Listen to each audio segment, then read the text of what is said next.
భూలోకంలో ఉన్న వాళ్ళు స్నానం చేస్తారు. నేను మీకు ఇంత పూర్వం చెప్పాను, ఇది ట్రాన్సిట్ షెడ్ లాంటిది, రైల్వే ప్లాట్ఫామ్ లాంటిది. ఇటన్నా వెళ్ళిపోతారు, ఇటన్నా వెళ్ళిపోతారు తప్ప ఇటు అటు కూడా వెళ్ళనటువంటి వాళ్ళు ఎవరు ఉండరు కదా. ఎవరో వెనకటికి వెర్రివాడు రైల్వే స్టేషన్కి వెళ్ళి ఇటు నుంచి అటుపోయే రైలు ఏమైనా ఉందా అండి, ఒక గంటలో ఉన్నాయి, ఏం లేదు ఒక గంట వరకు. పోనీ అట్నుంచి ఇటు పోయే రైలు ఉందా, ఒక గంటలో ఉన్నాయి. ఇటు నుంచి ఇటన్నా పోతారు, ఇటు నుంచి ఇటన్నా పోతారు. ఇటు పోయేందుకు గంటలో రైలు లేదా, ఇటు లేదా అన్నాడు. అంటే ఇటు లేదు అటు లేదు, అదేమిటి ఎటెడతావు నువ్వు అన్నాడు. ఎటు వెళ్ళని పట్టాలు దాడుతాను అన్నాడు. అటు అతి జాగ్రత్త. అలా భూలోకంలో ఉన్నటువంటి వాళ్ళు పుణ్యం చేసుకుని పైకన్నా వెళ్ళిపోవాలి, పాపం చేసుకుని కిందకన్నా వెళ్ళిపోవాలి పాతాళానికి. ఈ భూలోకం మీ ఉపాసనకు స్థానము, కర్మక్షేత్రం భూమి. అందుకే ఇన్ని నదీ నదములు, ఇన్ని దేవాలయాలు అన్నీ ఇక్కడ ఉంటాయి. భగవంతుని యొక్క అనుగ్రహము, భగవంతుని యొక్క కారుణ్యము ఇంత వశుడైపోయేటట్టుగా ఉంటాయా? అసలు ఇలా కూడా భగవంతుడి యొక్క అనుగ్రహం ఉంటుందా? ఇంతగా భగవంతుడు లొంగిపోతాడా అని మనం ముక్కు మీద వేలు వేసుకుని వినవలసినటువంటి ఒక ఆశ్చర్యకరమైన సంఘటన రేపటి రోజున వివరణ చేస్తాను. ఎందుకు అలా అనవలసి వచ్చిందంటే, ఇప్పుడు నేను ఈశ్వరుడి కారుణ్యమునకు ఇదే గొప్పది అన్నాను. కాదు, అంతకన్నా గొప్పది ఇంకోటి ఉంది, అందుకని అది రేపు చెప్పవలసి వస్తుంది. కాబట్టి ఈశ్వర కారుణ్యమునకు హద్దు లేదని చూపించే వాటిలో గంగావతరణం ఒకటి. కానీ అది పరమ పవిత్రమైనటువంటి ఆఖ్యానం. మీరు రామాయణంలో విన్నారు, సగర చక్రవర్తి యొక్క కుమారులు ఉద్ధతితో ప్రవర్తించి కపిల మహర్షి తపస్సు చేసుకుంటున్నటువంటి ప్రదేశానికి వెళ్ళి తమ యాగాశ్వం అక్కడ కనపడింది అని, అక్కడ గుర్రం కనపడింది కాబట్టి ఆయనే దొంగ అని ఒక నిర్ణయానికి వచ్చేసి చేతికి దొరికిన కట్టెలు, కర్రలు మొదలైనవి పట్టుకుని ఆయన నింద చేస్తూ ఆయన మీదకి పరిగెత్తారు. మహాపురుష సంకల్పం ఒక్కటి చాలు నాశనం చేసేయడానికి. అది చాలా భయంకరంగా ఉంటుంది. ఆ కావ్యకంఠ గణపతి ముని నాసిక్లో తపస్సు చేసుకుంటున్నటువంటి సమయంలో ఆ ఆలయపు అర్చకుడు ఆయన మీద దొంగతనాన్ని అంటకట్టి ఆయన్ని కొట్టాడు. కొడితే ఆయన ఏం అనలేదు. ఆయన్ని తిట్టాడు, తిట్టరాని తిట్లు తిట్టాడు. ఆయన ఏం అనలేదు. జుత్తు పట్టుకుని ఈడ్చుకొచ్చాడు గుళ్ళోంచి బయటికి, తపస్సు చేసుకుంటున్న వారిని ఈడ్చుకొచ్చి 10 మంది మధ్యలో పారేసి కొట్టి, వీడే ఈ దొంగతనం చేశాడు, ఆలయంలో ఉన్న సొత్తు ఎత్తుకుపోయాడు నిన్న రాత్రి అని ఆయన మీద ఫిర్యాదు పెట్టాడు. ఈలోగా పోలీసులు ఆ సొత్తుని అమ్ముతున్న అసలు దొంగని పట్టుకుని తీసుకొచ్చి గుళ్ళో ఆ సామాన్ ఇచ్చేశారు. ఇంతసేపు నిగ్రహం పెట్టినటువంటి కావ్యకంఠ గణపతి ముని పూర్వం ఆయన్ని ఆ నాసిక్ పట్టణంలోనే చాలా మర్యాదతో గౌరవించినటువంటి ఒక ఉన్నత కుటుంబీకుడు వచ్చి, మిమ్మల్ని అంత కొడుతుంటే కనీసం నేను చెయ్యలేదు దొంగతనం ఎందుకనలేదు అన్నారు. అంటే ఆయన అన్నారు, ఇంత పనికిమాలిన మాటలు నన్ను అంటూ నిందారోపణ చేశాడు కనుక కొద్ది కాలములోనే ఈ నాసిక్ పట్టణమునందు గొప్ప గొప్ప ప్రకృతి వైపరీత్యములు పుట్టుగాక అని శాపవచనం విడిచిపెట్టారు. నిజంగా అలా జరిగిందండి. నాసిక్లో ఒకప్పుడు భయంకరమైనటువంటి భూకంపం వచ్చేసింది. కాబట్టి మహాత్ముల యొక్క శక్తి ఎక్కడుంటుంది అంటే, వాళ్ళకి ఇంకా ధనస్సు, బాణాలు ఇవన్నీ వాళ్ళకి అక్కర్లేదు. వాళ్ళ నోటి వాక్కే శక్తి. అది పిడుగు కన్నా ప్రమాదకరం. ఒక్క వాక్యాన్ని విడిచిపెట్టేశారనుకోండి, అంతే, ఇంకా అలా ఉండిపోతుంది. మీకు నేను ఒక ఉదాహరణ చూపిస్తాను. జగద్గురువులై ఆర్షధర్మ ప్రతిష్టాపన చేసి వేద విరుద్ధమైన వాదనలను ఖండించి అద్వైత తత్వాన్ని బోధ చేసి మన లోకానికంతటికీ కూడా ఇంత భక్తి సామాగ్రిని పంచిపెట్టినటువంటి శంకర భగవత్పాదులు కేరళలో వాళ్ళ అమ్మగారు శరీరం విడిచినప్పుడు జరిగినటువంటి ఒక దారుణమైన సంఘటన చేత కోపమును చెంది శంకరాచార్యులు వారు కోపాన్ని పొందిన సందర్భం ఇంకోట్లేదు. తాను పుట్టినటువంటి ప్రదేశంలో, అటువంటి కేరళ రాష్ట్రంలో సనాతన ధర్మమును ప్రబోధము చేసేటటువంటి పీఠము ఉండకుండుగాక అని శాపం ఇచ్చారు. వారు పుట్టిన దేశంలో కేరళలో పీఠం లేదు, కర్ణాటకలో శారదా పీఠం ఉంది. మీరు చూడండి, మహాత్ముల మాటలు ఉత్తినిపోవు. కనుక కపిల మహర్షి కళ్ళు తెరిచి చూశారు, ఏమిటి కేకలేమిటి, అల్లరేమిటని. మీదకొచ్చి పడుతున్నారు సగరులు. వెంటనే ఆయన కోపాన్ని పొంది ఒక్కసారి చూసి హుం అన్నారు. అంతే, వారిలోంచి పుట్టినటువంటి కోపము అగ్నిహోత్రంగా మారింది. ఎక్కడ ఉన్న వాళ్ళు అక్కడే 60,000 మంది బూది కుప్పలై పడిపోయారు. అంశుమంతుడు చూశాడు. చూసి వాళ్ళకి జలతర్పణ చేద్దామని గబగబా వెళ్ళి నీళ్లు పట్టుకొస్తున్నాడు. పట్టుకొస్తుంటే గరుత్మంతుడు అన్నాడు, ఇలా మహాత్ముల యొక్క క్రోధాగ్ని చేత ఎవరు మరణిస్తారో వాళ్ళని ఉద్ధరించడానికి సామాన్యమైనటువంటి జలములకు అధికారము లేదు. ఈ నీటిని విడిచిపెడితే, సామాన్యంగా ప్రాణాన్ని విడిచిపెట్టిన వాడైతే జలతర్పణ అందుతుంది వాడికి. కానీ వీళ్ళు ఒక మహాత్ముని యొక్క క్రోధాగ్ని చేత మరణించారు కాబట్టి వీళ్ళకి నువ్విచ్చే జలతర్పణలో అందవు. వీళ్ళు ఊర్ధ్వలోకాల్ని పొందరు. వీళ్ళు ఇలాగే ఉగ్రత్వమును పొంది తిరుగుతూ ఉంటారు. వీళ్ళ భస్మరాసులు తడవాలంటే ఆకాశము నుండి గంగ భూమి మీదకి ప్రవహించాలి. ఎక్కడ పడున్నారు వీళ్ళు? పాతాళలోకంలో పడున్నారు. ఎక్కడి స్వర్గలోకం, ఎక్కడి పాతాళలోకం? పాతాళానికి గంగ ప్రవహించాలి. ప్రవహించి వచ్చి ఈ బూది కుప్పల మించి ప్రవహించాలి. ప్రవహిస్తే అప్పుడు వీళ్ళకి జలతర్పణలైనట్లుగా భావింపబడి వీళ్ళ దాహం తీరి, వ్యగ్రత తీరి వీళ్ళు ఉన్నత లోకాల్ని పొందుతారు. కాబట్టి నువ్వు ఈ నీటితో జలతర్పణ చెయ్యకు అన్నాడు.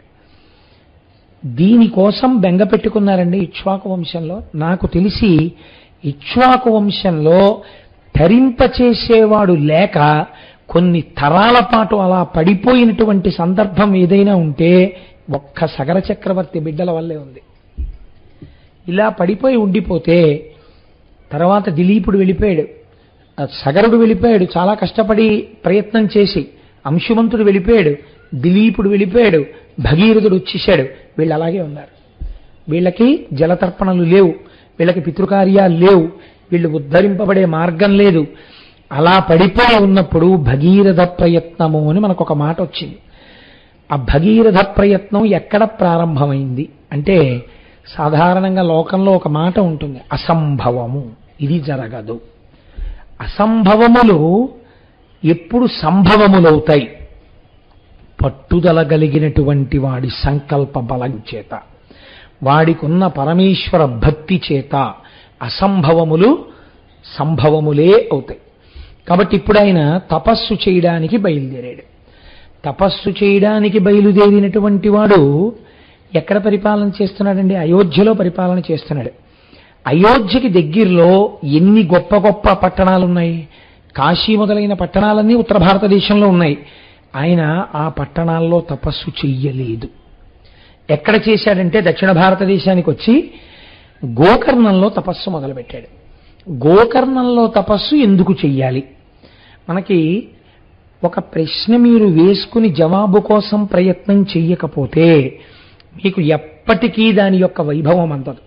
మీరు గంగావతరణము అని చదివేటప్పుడు గోకర్ణంలో తపస్సు చేశాడు అని మీరు చదివేశారనుకోండి, నేను దోషము అని అన్నాను, కానీ గోకర్ణంలో ఎందుకు చెయ్యాలి? ఇప్పుడు నిన్నటి రోజున సుబ్రహ్మణ్యేశ్వర స్వామి వారి కళ్యాణం చేస్తే అక్కడ ఎందుకు చేశావు అంటే ఏదో ప్రాతిపదిక ఉండాలి కదండి. 400 మంది గృహస్థులు, మిగిలిన కొన్ని వేల మంది కూర్చుని చూడ్డానికి ఈ ప్రాంతం ఇరుకవుతోంది. అలా పెట్టుకుంటే బాగుంటుంది. ఏదో ఒక ఆలోచన లేకుండా ఉత్తిని అక్కడ వెయ్యరు కదా తీసుకెళ్ళి, అది దిక్కు సరిపోతుందా, అలా పెట్టచ్చా, భూశుద్ధికి ఏం చెయ్యాలి, ఇవన్నీ ఆలోచనలు ఉంటాయి, అవి అమలు చేస్తాం. అలా గోకర్ణానికే ఎందుకు వెళ్ళాలి? గోకర్ణానికి ఏమైనా ప్రత్యేకత ఉన్నదా అంటే గోకర్ణమునకు ఒక ప్రత్యేకత ఖచ్చితముగా ఉన్నది. ఏమిటో తెలుసా అండి గోకర్ణానికి ఉన్న ప్రత్యేకత?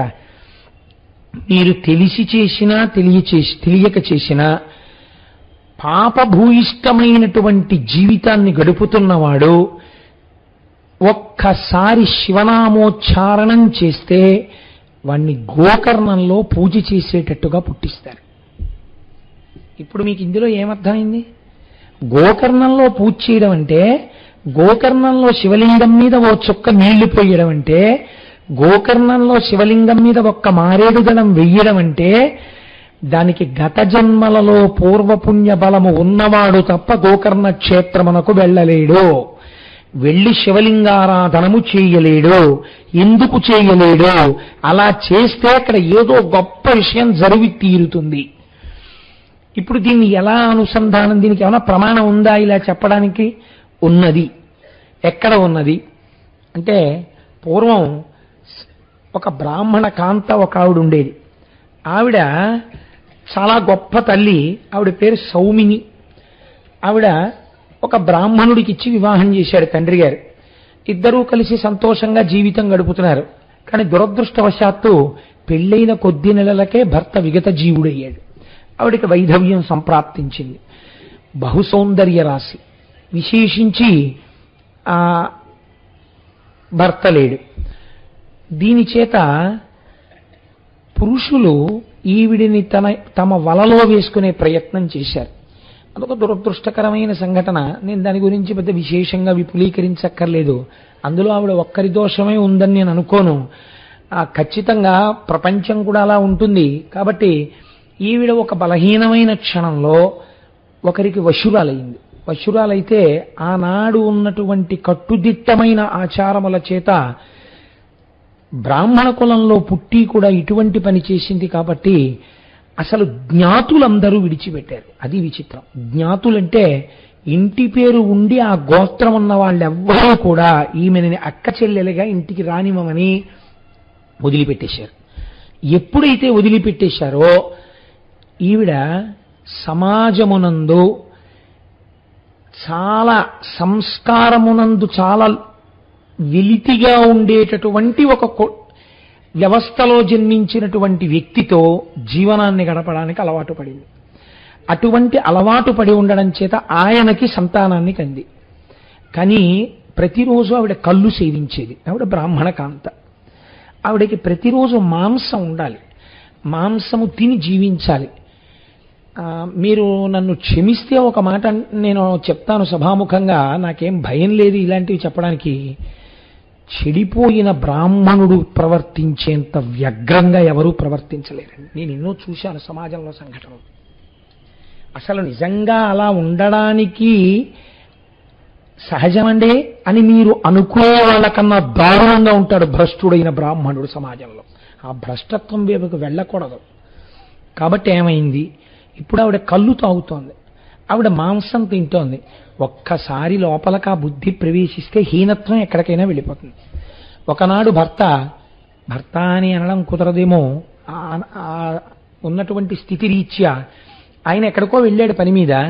ఈవిడికి ఒక రాత్రి వేళ మాంసాహారాన్ని తినాలని కోరిక పుట్టింది. ఎంతటి వ్యగ్రతతో కూడినటువంటి జీవిగా ఈవిడ మారిపోయిందంటే, వెంటనే ఆవిడ చూరులోంచి ఒక పట్టా కత్తిని తీసింది. పెరట్లోకి పశువులు కట్టబడేటటువంటి ప్రదేశానికి ఒక దీపం పట్టుకుని వెళ్ళింది.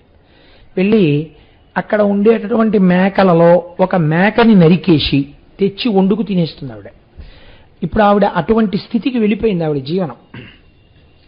వెళ్ళిపోయి ఆవిడ కత్తి పట్టుకుని వెళ్ళి చాలా కళ్ళు తాగి ఉంది, అపభ్రంశమైన మనస్సుతో ఉంది.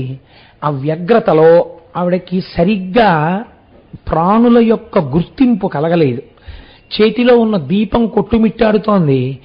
నల్లని మేక అనుకుని ఒక నల్లని ఆవు దూడని నరికేసింది. నరికేసి ఆ ఆవు దూడని ఇంట్లోకి తీసుకొచ్చింది. చచ్చిపోయిన ఆవు దూడని నెత్తురు కారుతుండగా తెచ్చి ఆ కత్తితో తోలు తీసేసి మాంసాన్ని పచనం చేసుకోవడానికని దీపం దగ్గర పెట్టుకుంది. దగ్గర పట్టుకున్న తర్వాత చూస్తే ముఖం వంక చూసింది ఆవు దూడ. అప్రయత్నంగా ఆవిడ నోటి వెంట ఒక మాట వచ్చింది, శివ శివ అంది. అంతే. అంటే ఎక్కడో సంస్కార బలం దాగి ఉంది. ఒకప్పటి సంస్కారం ఒక్కసారి పైకి లేచింది. అబ్బబ్బబ్బా, ఆవు దూడని చంపేశాను అనుకుంది. శివ శివ అంది. అంతే. కానీ ఆవిడ వెనకంజ వేయలేదు. కళ్ళు తాగి ఉంది. ఉత్తరక్షణం పోయింది ఆ సంస్కారం. కొన్ని పదార్థాలను అందుకే సేవించవద్దని చెప్తారు. ఒక కొత్త సంస్కారం ప్రారంభమవుతుంది మనిషిలోంచి, వ్యగ్రతతో కూడిన సంస్కారం. దాన్ని మీరు స్థిరపరచుకోకూడదు. ఈశ్వరుడు మీకు ఇచ్చిన దాంతో ఉన్నతి వైపుకి వెళ్ళాలి. కానీ పతనావస్థ వైపు వెళ్ళే పదార్థం తీసుకోవడం ఏమిటండి, పాడు చేసుకోవడం ఏమిటి? కాబట్టి ఒక స్త్రీ హద్దులు దాటిపోయింది. ఇందులో మీకు ఎన్నో విషయాలు తెలుస్తాయి. ఏ విషయంలో తప్పు జరిగితే భ్రష్టత్వం ఎంత దూరం వెడుతుందో కూడా తెలుస్తుంది. కాబట్టి ఇప్పుడు ఏమైంది, ఆవిడ ఆవుని ముక్కలు చేసేసింది. పచ్చి మాంసపు ముక్కలు కొన్ని తీసి ఉడికించుకుని తినేసింది. శరీరంలో బలం అంతకాలం ఒక్కలా ఉండదు కదండి. శరీరం జర్జరీభూతం అయిపోతుంది. ఆవిడ వృద్ధురాలైపోయింది. వృద్ధురాలైపోయి కట్టకడన ప్రాణాన్ని విడిచిపెట్టేసింది. యమభటులు ఆవిడ్ని తీసుకెళ్లారు. ఆవిడ పాపమును పుణ్యమును బేరీజు వేశారు. ఇది విచిత్రం. అక్కడ ఒక తర్కం జరిగింది. సరే, పాపం ఇంతుంది, ఇంత పాపానికి ఏం చేయాలి? దానికి పెద్ద విశేషం ఏం లేదు. ఏవో రకరకాల శిక్షలు, దిక్కుమాలిన శిక్షలు వేసేయచ్చు. దీనికి ఏం చెయ్యాలి? శివశివ అన్న మాటకి ఏమైనా చెయ్యొచ్చా? ఈ శివశివ అని 2 మాటలు మాత్రం అంది. 2 మాటలు శివశివ అన్నందుకు ఈవిడికి ఏ పుణ్యం ఇవ్వవచ్చు అని అడిగారు. అడిగితే యమలోకంలో పెట్టినటువంటి బాధలు పెట్టగా అత్యంత హేయమైన సంస్కారమున్న కుటుంబమునందు పుట్టించి చీకటి పడిన తరువాత ఈవిడ నడుస్తుంటే ఎవరికీ తెలియనంత నల్లటి రూపంతో పుట్టించి పుట్టుకతో అంధురాల్ని చేసి కుష్ఠవ్యాధిని కట్టపెట్టండి. కాబట్టి యవ్వనము వచ్చేటప్పటికీ ఒంట్లోంచి పుళ్ళు పుట్టి చీము నిట్టులు అలా కారిపోతుండాలి. ఎవ్వరూ దగ్గరికి రాకూడదు. పుల్లటి కంపు వస్తూ ఉండాలి శరీరంలోంచి. ఎప్పుడు ఈగలు దోమలు ముసురుతూ ఉండాలి. చేసిన పాపం అనుభవింపబడాలి. అందుకే కొన్ని ప్రాణులు అలా పుడతాయి లోకంలో. కాబట్టి ఇప్పుడు ఈ పాపం అంతా అనుభవంలోకి వెళ్ళిపోవాలి. శివశివ అన్నందుకు గోకర్ణం మాత్రం చేర్చండి అన్నారు. చూశారా? శాస్త్రమేనండి. మీరు నన్ను ఇక్కడ ఒక ప్రశ్న వేయచ్చు. ఏమండి, శివశివ అంటే గోకర్ణానికి వెళ్ళిపోతారా? అలా ఉంటుందా అని మీరు అనుమానపడచ్చు. నేను ఒక్క మాట చెప్తాను, ఆలోచించండి. మీరు మీ ఆఫీసర్ గారి దగ్గరికి వెళ్ళి మీరు రోజు ఫైల్ పట్టుకెళ్ళినప్పుడు తమరు నిన్న చెప్పింది ఫైల్ రాసేసానండి అంటారు కదా. తమరు అన్న 3 అక్షరాల్ని తీసి ఉరే అని మార్చండి. తమరు అండం మానేసి ఉరే నిన్న నువ్వు చెప్పింది ఫైల్ పెట్టేశాను అని అక్కడ పెట్టండి. మీ సీట్లోకి వెళ్ళేటప్పటికీ 2 ఒకటి వస్తుంది. ఒకటి ట్రాన్స్ఫర్ ఆర్డరు, లేకపోతే సస్పెన్షన్ ఆర్డర్ కదండి. ఏం భాషలో ఉన్నవి కావా? ఉ రే ఈ అన్న అక్షరాలు లోకంలో వ్యవహారంలో ఉన్నవి కావా? ఉరే అన్న అక్షరాలు. తామరు అన్నవి వ్యవహారంలో ఉన్నవే. అవి శంకరుడి వల్ల వచ్చినవే, ఇవి శంకరుడి వల్ల వచ్చినవే. ఈ 3 అక్షరాలు పక్కన పెడితే ఇంత వ్యగ్రతతో కూడిన ఫలితం ఎందుకు వచ్చింది? ఆ అక్షరములనే మార్చి పక్కన పెడితే ఫలితం అలా వచ్చినప్పుడు సృష్టిలో శివ అన్న 2 అక్షరాల్ని కలిపి పెట్టినప్పుడు ఈ ఫలితం ఇస్తే మీకేమిటి అభ్యంతరం? తమరు పెడితే మీరు ప్రశాంతంగా ఉన్నారా? ఉరే పెడితే సస్పెన్షన్ వచ్చిందా? ఈ లోకంలోనే వచ్చిందే. మీకన్నా ముందు పుట్టినవాడు అధికారి అయినందుకు మీ మీద అంత అధికారం చెలాయించగలుగుతున్నాడే. సర్వలోకములను సృష్టించినటువంటి పరమేశ్వరుడు ఆయన నామం చెప్పినంత మాత్రం చేత నువ్వు ఈ ఫలితం అని అంటే మీరు ఎందుకు అభ్యంతరపడాలి? మీకెందుకు బెంగ ఉండాలి? మీకెందుకు అనుమానం ఉండాలి ఆ విషయంలో? ఒక విషయాన్ని మీరు తెలుసుకోవడం వేరు, తెలుసుకున్న దాన్ని సదాచారములోకి తెచ్చుకోవడం వేరు. దేశము కాలము అని 2 ఉంటాయి. ఇవి కలియడం చాలా కష్టం అండి. దేశం ఉంటుంది, కాలం ఉంటుంది. మీరు చూడండి, దేశము మా ఇంట్లో కూర్చున్న దేశమే, అయ్యప్ప స్వామి గుళ్ళో కూర్చున్న దేశమే. మా ఇంట్లో కూర్చుని శివాష్టోత్తరం చదివాననుకోండి, అష్టోత్తరం చదివానంటారు. ఇక్కడికి వచ్చి కూర్చుని నేను అష్టోత్తరం చదివాననుకోండి, 108 పక్కన 3 సున్నాలు పెడతారు. అన్నిసార్లు నామని చెప్పినట్టు ఖాతాలో వేస్తారు. ఎందుకు? ఇది ఆలయ ప్రాంగణం. ఇక్కడ ఏది చేసినా సహస్రం కింద లెక్కేస్తారు. అలాగే స్వయంభూయంగా ఉందనుకోండి, అక్కడికెళ్ళి ఏది చేసినా అనంతం, దాన్ని మీరు లెక్క పెట్టలేరు ఇంకా శక్తిని. కాబట్టి దేశము కాలము కనుకనే మనం ఏం చేస్తున్నాం? రేపు మహాశివరాత్రి నాడు కేవలం పూజ చేయడం కాదు, పూజ చేసి అందరికీ ఒక 30 నిమిషాలు సమయం ఇచ్చి, ఇదే కదండి మనకంటూ ఏదైనా మిగిలితే ఇదొక్కటే మనకి మిగిలేది. మహాశివరాత్రి నాడు ఆలయ ప్రాంగణంలో పూజాంతర్గతంగా మౌనం వహించి శివనామం 2 పేజీలు రాయండి, 3 పేజీలు రాయండి, మీరు ఏ గతుల్ని పొందుతారు? కనుక అందరం శివకోటి పుస్తకాలు తెచ్చుకుని ఆ రోజున ఒక 30 నిమిషాల సేపు శివనామములను రాస్తాం. ఇది మనం జీవితంలో చెయ్యవలసిన పనులివి. కాబట్టి ఇప్పుడు ఆవిడ్ని ఎక్కడికి తీసుకెళ్లి పుట్టించారు? మరుజన్మలో భయంకరమైనటువంటి సంస్కారం కలిగినటువంటి ఒక కుటుంబమునందు పుట్టుక చేత బొగ్గు వంటి వర్ణంతో, ఆ వర్ణంతో పుడితే వచ్చిన నష్టమేం లేదు. కానీ దానితో పాటు అంధురాలు. ఇది పెద్ద ప్రమాదం. ఏమీ తెలియదు, పుట్టినప్పటి నుంచే ఆవిడ అంధురాలు. దానికి తోడు చాలా చిన్న వయస్సులో ఆవిడ్ని కుష్ఠవ్యాధి పట్టుకుంది. ఒళ్ళంతా పాకేసింది. ప్రాణం పోతుందా? పోలేదు. ఇదండి అసలు మీకు ప్రపంచంలో ఈశ్వరుడు వేసేటటువంటి శిక్ష ఎప్పుడు కనపడుతుందో తెలుసా అండి? అన్నీ తెలిసి ఉన్నవాడికి అమావాస్య మరణం, ఏమీ తెలియని వాడికి ఏకాదశి మరణం అని అందుకే వచ్చింది సామెత. ఈశ్వరుడు వ్యాధితో పాటు దీర్ఘజీవనాన్ని కూడా ఇచ్చేస్తే ఇంకా నరకం ఎక్కడో ఉండదు. చాలండి, అప్పుడు తెలుస్తుంది అనుభవం అంటే ఏమిటో. అప్పుడు తెలుస్తుంది శివనామం రాయకపోవడం ఏమిటో. అప్పుడు తెలుస్తుంది భగవత్కథ వినకపోవడం అంటే ఏమిటో. అప్పుడు తెలుస్తుంది ఒక దేవాలయానికి వెళ్ళకపోవడం అంటే ఏమిటో. ఎవరు ఉద్ధారకులు అనుకున్నామో వాళ్ళు ఈ మధ్య కాలంలో రిపీటెడ్గా పేపర్స్లో వస్తుంటే అసలు ఈ సంస్కారం ఎట్టిపోతోందనిపిస్తోంది.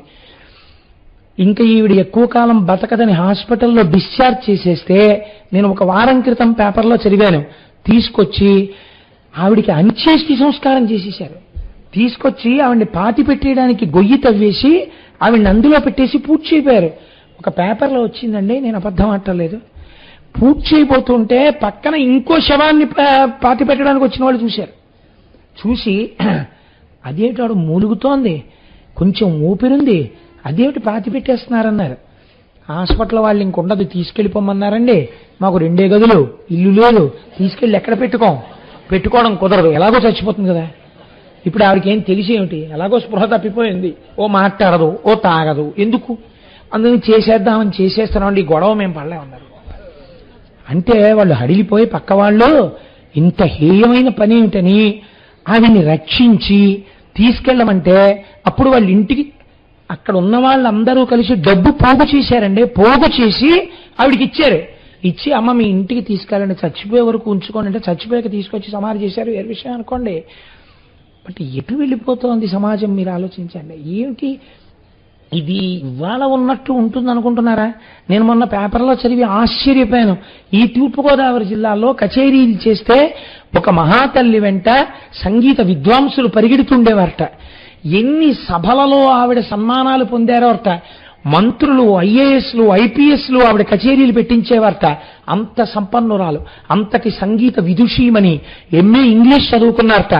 ఆవిడ ఇవాల్టి రోజున హైదరాబాద్లో, నేను ఆ వెన్యూ మర్చిపోయాను, మీకు గుర్తుందమ్మా,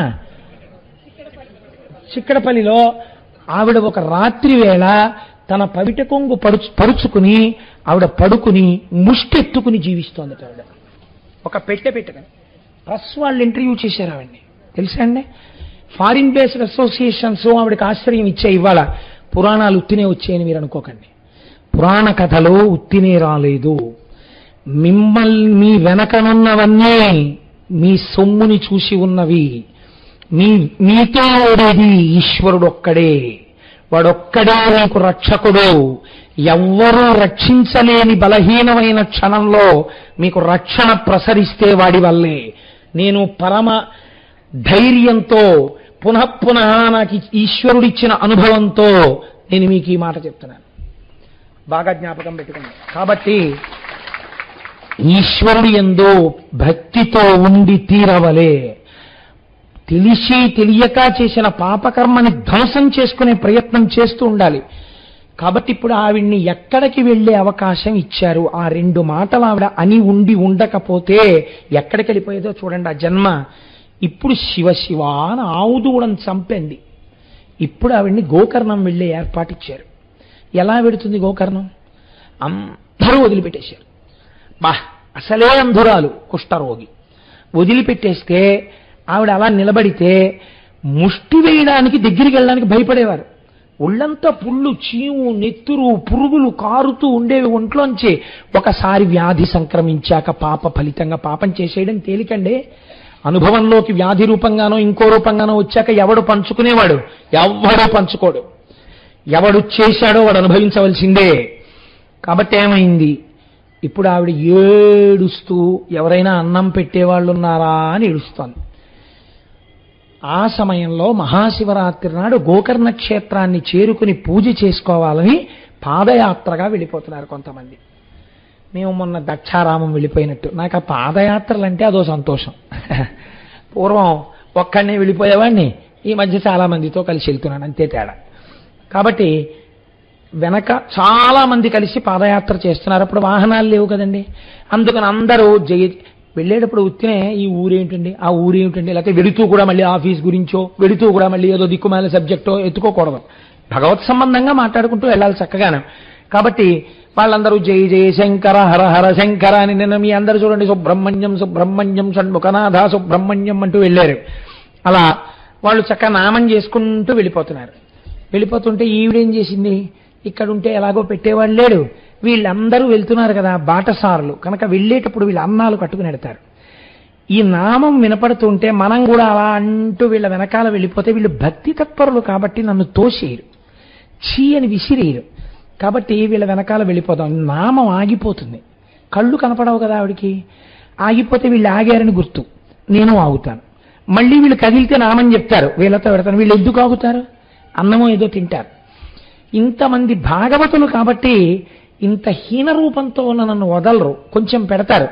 ఇంతే ఆవిడ ప్రేమ. ఆవిడికి గోకర్ణం పెడదామని తెలియదు, వాళ్ళు గోకర్ణం పెడుతున్నారని తెలియదు కాబట్టి వెంటబడింది. ఏదో పెడుతున్నారు. చిట్ట చివరికి మహాశివరాత్రి నాడు వీళ్ళందరూ గోకర్ణం వెళ్ళిపోయారు. అప్పటి వరకు అంటూ పెడతారు కానండి, గోకర్ణం వెళ్ళిపోయిన తర్వాత ఎందుకు పెడతారు? ఎవరి మానాన వాళ్ళ ఆలయంలోకి వెళ్ళిపోయారు, ఎవరి మానాన వాళ్ళ అభిషేకానికి వెళ్ళిపోయారు. వెళ్ళిపోతే ఈవిడ అక్కడ కూర్చుని ఏడుస్తోంది, మళ్ళీ అన్నం పెట్టేవాళ్ళు లేడు. అపారమైన ఆకలి, ఆ ఆకలితో చెయ్యి చాపి అన్నమో రామచంద్ర అని ఏడుస్తోంది. ఎవరైనా ఏమైనా పెడతారేమో అని. అది మహాశివరాత్రి. మహాశివరాత్రి నాడు ఎవరు ఏవి పట్టుకెడుతున్నా ఈశ్వరార్చనకు పట్టుకెడతారు కానీ తము తినడానికి లోపలికేం పట్టుకెళ్ళరు కదా. కాబట్టి ఇప్పుడు ఒక ఆయన వెళ్ళిపోతూ వెళ్ళిపోతూ చాలా జాలేసింది చూస్తే. ఆయన బుట్ట నిండా మారేడు పత్రుంది, దానికి కోటిలింగాల క్షేత్రం అని పేరు. ఎటు చూసిన శివలింగాలేట గోకర్ణంలో ఒకప్పుడు కృతయుగం నుంచి ఉంది ఆ క్షేత్రం. కాబట్టి ఆవిడ చేతిలో పోన్లే ఇంత హీనమైన స్థితిలో ఉంది, ఇంత హీనమైన స్థితిలో ఉంది కాబట్టి కనీసంలో కనీసం ఈ మారేడు పత్రితో పోని పూజ చేసుకుంటుందేమో, ఏదో శివలింగం మీద వేస్తుందేమో, ఈ పాపం ఇక్కడితో ఈవిడిది అంతరించిపోతుంది అని పాపం ఆయన ఆ కోణంలో ఆలోచించి ఆవిడ చేతిలో లేత బిల్వదళాలు 2-3 పెట్టాడు. పెడితే చేతిలో ఏదో పడింది. ఇప్పుడు ఈవిడ ఆర్తి ఏమిటి, తినాలి. ఈవిడేం చేసింది, తిందా అని ఆకులు తెలుస్తున్నాయి చేతికి. ఏం ఆకులు ఇవి, పచనం చేయబడి లేవు అని అని వాసన చూసింది. మారేడు దళాలు. ఆవిడికి ఎక్కడ లేని కోపం వచ్చింది. మారేడు దళం తినడానికి పనికిరాదు కదండి. మారేడు దళాలు పెట్టాడు, దిక్కుమాలినాడు. ఇందుకీ మారేడు దళాలు ఎవడకు కావాలి, నేనేం పూజ చేస్తానేంటి, ఇందుకీ నాకు అని కోపం ఎంత వచ్చిందో. కోపం వచ్చినప్పుడే శరీరంలో ఆవేశం ఎక్కువ ఉంటుంది, ఆయాసం. అందుకని విసిరి కొట్టింది. విసిరి కొడితే అన్ని శివలింగాలే.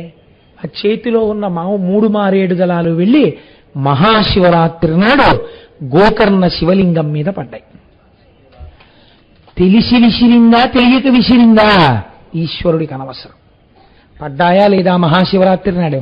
కడుపుకి ఏమైనా తిందా, తినలేదు. కళ్ళుండొచ్చిందా, కళ్ళు లేక వచ్చింది. అన్నం కోసం వచ్చిందా, ఎందుకు వచ్చింది, ఈశ్వరుడికి అనవసరం. చేరింది, తన క్షేత్రం చేరింది. వచ్చింది మహాశివరాత్రి నాడే అన్నం లేకుండా ఉండిపోయింది. మారేడు దళాలని కోపంతో విసిరిందా, ఇంకోలా విసిరిందా, తన మీదకి మారేడు దళాలు వేసింది. ఆ రాత్రంతా ఏడ్చింది. ఎవ్వరూ దగ్గరికి వెళ్ళలేదు. మరునాడు ఉదయం ఇక్కడేం దొరకట్లేదని తడువుకుంటూ వెళ్ళబోతూ ప్రాణాలు నిలబడక ఆ రోజు రాత్రంతా ఆహారం కోసమని చెప్పి అరుస్తూ జాగరణ చేసి ఆ 3 మారేడు దళాలు వేసిన తర్వాత నీటి చుక్క ముట్టుకోకుండా ఆ గుడి ప్రాంగణమును దాటుతూ అక్కడే పడి శరీరాన్ని వదిలిపెట్టేసింది. ఆవిడికి ఈశ్వరుడు మోక్షం ఇచ్చేశాడు. ఎందుకు ఇచ్చేశాడు అంటే గోకర్ణ క్షేత్రమునందు పూజ అంత గొప్పది. ఒక్కొక్క క్షేత్రమునందు ఒక్కొక్క పూజ ఉంటుందండి. ఎందుకని అంటే గోకర్ణమునందున్నటువంటి ఈశ్వరుడి పేరు మహాబలేశ్వరుడు. మహాబలం అంటే ఏమిటండి? బలం అంటే సాధారణంగా శరీరానికి ఉన్న బలాన్ని బలం అంటాం. చాలా బలవంతుడండి అంటాం. ఆయనదేం బలం? మహాబలం. ఎటువంటి మహాబలం? ఆయన చాలా బలవంతుడు అనుకోండి, మీరు పని చేయలేరు. ఆయన ఏదైనా పని చేశాడు అనుకోండి, మీరు వెళ్ళి ఆయన అడిగారు అనుకోండి, ఏంటంటే అలా చేశారు అని, లాగి లంపగా కొడతాడు, నీకు ఎదుగురా అంటాడు. కాబట్టి మహాబలం వాడి దగ్గరికి వెళ్ళి మీరు ఇలా ఎందుకు చేశారని మీరు అడగలేరు కదండి. అసలు ముందు చాలా బలవంతుడు అనేటప్పటికీ రాక్షసుల దగ్గరికి ఎవడో ఎందుకు వెళ్ళలేదు, దేవతలు కూడా ఎందుకు ఊడిగం చేశారు ఆ బలం చూసే. ఈయనెవరు? మహాబలేశ్వరుడు, మహాబలమున్నటువంటి ఈశ్వరుడు, జగన్నియామకుడు. కాబట్టి ఇప్పుడు ఆయన ఏం చేస్తాడు? శివనామము చెప్పిన వాళ్ళని గోకర్ణం తీసుకెడతాడు. ఇప్పుడు గోకర్ణం తీసుకెళ్ళి గోకర్ణంలో పూజ చేస్తే అది తెలిసి చేశావా, తెలియక చేశావా, కోపంతో చేశావా, వ్యగ్రతతో చేశావా, హాస్యానికి చేశావా అనవసరం. చేసిన పూజని అడ్డుపెట్టి తను ఏదైనా ఇచ్చేస్తాడు. అలా ఇవ్వడంలో ఆయనని మీరు ఇలా ఈ మాత్రం దానికి ఎందుకు ఇచ్చావని మీరు అడగలేరు. ఎందుకు అడగలేరు? ఆయన సర్వజగన్నియామకుడు. అంత మంగళప్రదమైన క్షేత్రము గోకర్ణము. చంద్రశేఖర పరమాచార్య స్వామి వారి జీవితంలో నేను ఒకసారి చదివి ఆశ్చర్యపోయా. 104 జ్వరం వస్తే చంద్రశేఖర పరమాచార్య స్వామి వారు తలస్నానం చేసి పంచాక్షరి చేసుకుంటూ కూర్చునేవారు. నాకు ఒక అద్భుతమైన అవకాశం వచ్చింది కాబట్టి కార్యక్రమాలన్నీ రద్దయిపోయి నేను తపస్సు చేసుకుంటున్నాను అనేవారు. ఏమిటి తపస్సు అంటే 104 జ్వరం, పద్మాసనం వేసుకుని పంచాక్షరి. ఎందుకండి అలాగా అంటే అనేవారు, పూర్వకాలంలో పంచాగ్నిహోత్రముల మధ్య తపస్సు ఉంది, ఇప్పుడు లేదుగా. లోపల ఇంత తపించిపోతుంటే పంచాగ్నిహోత్రములు ఉన్నట్టేగా. జ్వరమన్నది తెలియకుండా అసలు జ్వరమన్న దాన్ని మర్చిపోయి అంతర్ముఖుడనైపోయి శివారాధన చేస్తే ఇప్పుడు నేను పంచాగ్నిహోత్ర తపస్సు చేసినట్టే. కాబట్టి ఈశ్వరుడు నాకు ఎంత గొప్ప వరం ఇచ్చాడు, 104 జ్వరం, కాబట్టి తపస్సు చేస్తాననేవాడు. మహాత్ముల యొక్క జీవన స్థితి అలా ఉంటుందండి. మనం అయితే దీపం ఇలా తిప్పాలా, ఇలా తిప్పాలా, దిక్కుమాలిన అనుమానాలు ఎప్పుడూ అవి. అసలు ఆ స్థాయిలో ఆలోచనే రాదు మనకి. ఎప్పుడూ నిర్మాణాలతోనే జీవితాలు అయిపోతుంటాయి. కాబట్టి ఊర్ధ్వబాహు పంచతప మాసాహారో, నెలకొక్కసారి ఆహారం. జితేంద్రియ, ఇంద్రియములను గెలిచాడు. ఇంద్రియములను గెలవడం అంటే నేను తరచు చెప్తుంటాను, ఇంద్రియములను గెలవడానికి ఇంద్రియాలని నొక్కి పట్టడానికి తేడా ఉంది. ఇంద్రియాలని నొక్కి పడితే అవి ఎప్పుడో అప్పుడు కాటేసేస్తాయి. ఇంద్రియాలని గెలవడం అంటే ఏమిటో తెలుసా అండి? ఏ ఇంద్రియములు ఆయా పదార్థములను చూసినప్పుడు లౌల్యములకు గురవుతాయో ఆ పదార్థము తన ఎదురుగుండా కనపడినా ఆ ఇంద్రియము లౌల్యమునకు గురి కాకపోవుట. 3 రోజులు అన్నం తినకపోయినా ఆయన ఎదురుగుండా ఒక ఆయన భోజనం చేస్తుంటే పరమ సంతోషంగా అలా కూర్చుని ఉండగలగాలి తప్ప చూడు ఎలా తింటున్నాడో నాకు పెట్టట్లేదు అనగలిగి ఉండాలి. అప్పుడు రసేంద్రియమును గెలిచాడు. ఆయన అంతా తినేసి విస్తట్లో ఇలా ఊడ్చి ఓ ముద్ద చేతిలో పెట్టాడు అనుకోండి, ఈశ్వరానుగ్రహం అని చెప్పి తినేసి వెళ్ళిపోవాలి. అందుకే సన్యాసాశ్రమమును మన దేశంలో అంత గొప్పగా ఎందుకు చెప్తారో తెలుసా అండి? అన్నం పిలిచిపెట్టేటటువంటి తల్లిదండ్రుల్ని విడిచి లోకమంతటినీ భవతి భిక్షాందేహి అన్నప్పుడల్లా కబళం వేసినటువంటి ప్రతి స్త్రీని తల్లిగా చూస్తూ వెళ్ళిపోగలిగినటువంటి స్థితికి వెళ్ళిపోతాడు సన్యాసి. అలా భవతి భిక్షాందేహి అంటూ తిని అందరినీ తల్లులుగా చూస్తారు కాబట్టి అంత పవిత్రమూర్తిగా సన్యాసిని ఈ దేశం చూసింది. కాబట్టి చూడండి, ఇప్పుడు మాసాహారో జితేంద్రియ తస్య వర్ష సహస్రాణి ఘోరే తపసి తిష్ఠిత. 1000 సంవత్సరములు తపస్సు చేశాడు. 1000 సంవత్సరాలంటే మరి 1000 ఏళ్ళు బతుకుతాడా అండి అని అడక్కండి. ఒక్కొక్క యుగంలో ఒక్కొక్క రకంగా ఉంటుంది జీవితం. ఒక్కొక్కసారి ఒక్కొక్క యుగంలో అస్థిగతం, ఎముకలు ఉన్నంత వరకు ప్రాణం ఉంటుంది.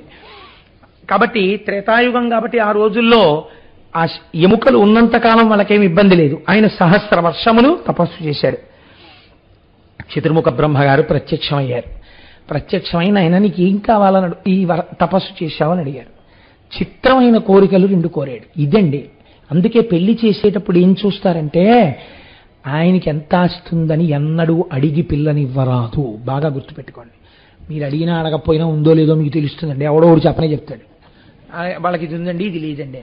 ఉన్నది ఉండిపోతుందని మీరు అనుకుంటున్నారా? లేనివాడు లేకుండా ఉండిపోతాడనుకుంటున్నారా? ఉన్నది ఉండాలన్నా లేనిది కలవాలన్నా యోగక్షేమం వహామ్యహం అని భగవానుడు చెప్తున్నాడు. ఆ భగవానుడి యందు భక్తి ఉన్నవాడిని తెచ్చుకో అల్లుడిగా. భగవంతుని యందు పూనిక ఉన్న కుటుంబాన్ని తెచ్చుకో నీకు బంధుత్వంతో. అంతేకాని ఈశ్వరుడు ఏమిటంటే అన్నవాడిని తేకు, వాడికి ఎంతున్నా ఉంటుందని నమ్మకం లేదు నీకు. అందుకే 7 తరాలు చూస్తారు. అందుకే ఇప్పుడంటే మనకు అవన్నీ అక్కర్లేదనుకోండి, మనం హాయిగా సంతోషం, మనంతటి వాళ్ళం మనం. కానీ 7 తరాలు ఎందుకు చూసేవారంటే ఈ వెనకాతల ఎక్కడైనా ఒక మహాత్ముడు ఉన్నాడా 7 తరాల్లో అని చూస్తారు. ఆయన ఉన్నాడనుకోండి మీకు చాలా గట్టెక్కిపోతాయి. ఎందుకు గట్టెక్కిపోతాయో మీరు చూడండి. ఇది మీకు నేర్పుతుందండి లోకం. భగీరథుణ్ణి బ్రహ్మగారు అడిగారు, నీకేం కావాలని అడిగారు. ఆయన 2 కోరాడు. ఆయనకి పిల్లలు లేక కాదు. ఆయన అన్నాడు, ఇక్ష్వాకు వంశమునందు కుమారులు జన్మేపకపోవుట అన్నది ఉండకుండుగాక, అవిచ్ఛిన్నముగా వంశము జరుగుగాక.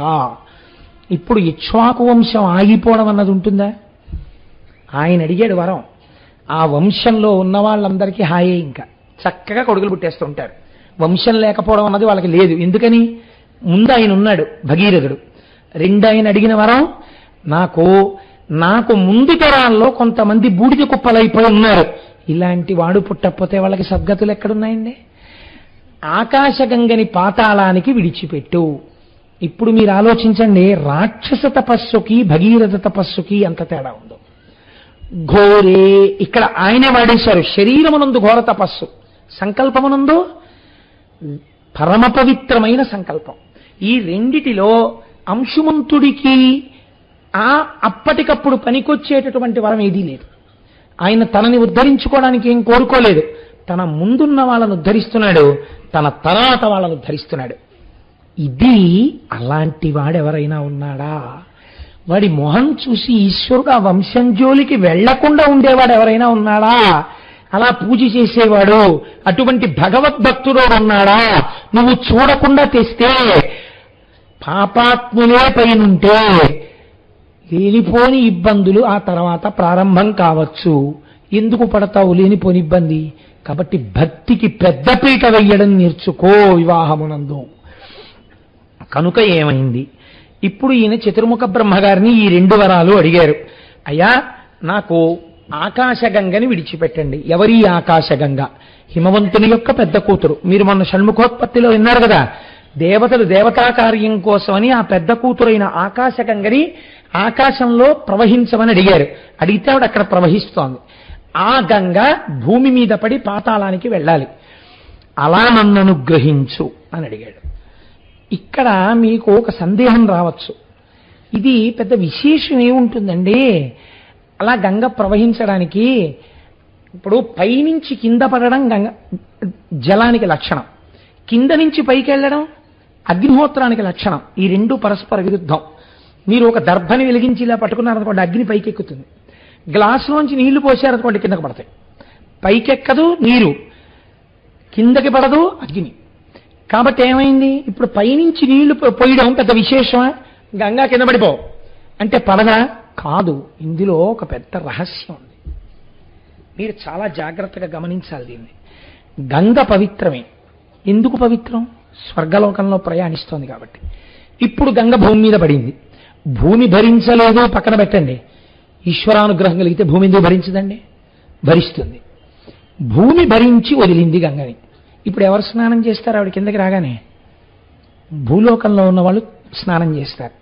నేను మీకు ఇంత పూర్వం చెప్పాను, ఇది ట్రాన్సిట్ షెడ్ లాంటిది, రైల్వే ప్లాట్ఫామ్ లాంటిది. ఇటన్నా వెళ్ళిపోతారు, ఇటన్నా వెళ్ళిపోతారు తప్ప ఇటు అటు కూడా వెళ్ళనటువంటి వాళ్ళు ఎవరు ఉండరు కదా. ఎవరో వెనకటికి వెర్రివాడు రైల్వే స్టేషన్కి వెళ్ళి ఇటు నుంచి అటు పోయే రైలు ఏమైనా ఉందా అండి? 1 గంటలో ఉన్నాయి. ఏం లేదు, 1 గంట వరకు. పోనీ అట్నుంచి ఇటు పోయే రైలు ఉందా? 1 గంటలో ఉన్నాయి. ఇటు నుంచి ఇటన్నా పోతారు, ఇటు నుంచి ఇటన్నా పోతారు. ఇటు పోయేందుకు 1 గంటలో రైలు లేదా, ఇటు లేదా అన్నాడు. అంటే ఇటు లేదు అటు లేదు, అదేమిటి ఎటెడతావు నువ్వు అన్నాడు. ఎటు వెళ్ళని పట్టాలు దాడుతాను అన్నాడు. అటు అతి జాగ్రత్త. అలా భూలోకంలో ఉన్నటువంటి వాళ్ళు పుణ్యం చేసుకుని పైకన్నా వెళ్ళిపోవాలి, పాపం చేసుకుని కిందకన్నా వెళ్ళిపోవాలి పాతాళానికి. ఈ భూలోకం మీ ఉపాసనకు స్థానము, కర్మక్షేత్రం భూమి. అందుకే ఇన్ని నదీ నదములు, ఇన్ని దేవాలయాలు అన్నీ ఇక్కడ ఉంటాయి. కానీ ఇప్పుడు ఈ భూమి మీదకి గంగ రాగానే ఎవరు స్నానం చేసేస్తారు? ముందు గబగబా పాపాలు ఉన్న వాళ్ళందరూ చేసేస్తారు.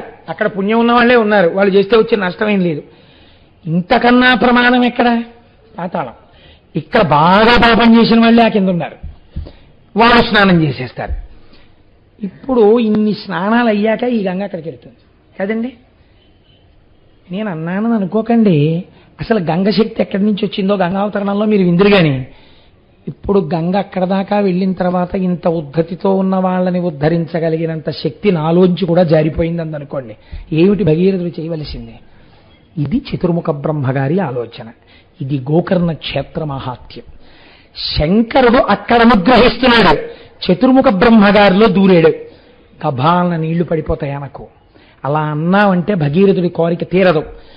శివుడే బ్రహ్మగారి మేధస్సులో ప్రవేశించి ఒక మాట అనిపిస్తున్నాడు. ఏమని? గంగాయా పతనం రాజన్ పృథివీ న సహిష్యతి తాం వై ధారయుతుం వీరనాన్యం పశ్యామి శూలినః.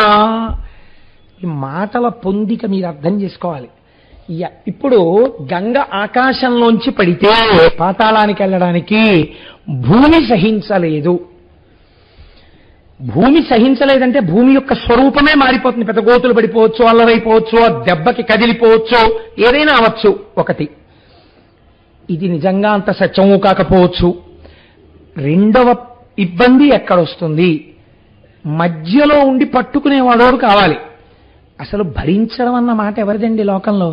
భూమిది. భూమే భరించకపోతే మరి భరించేవాడెవడు?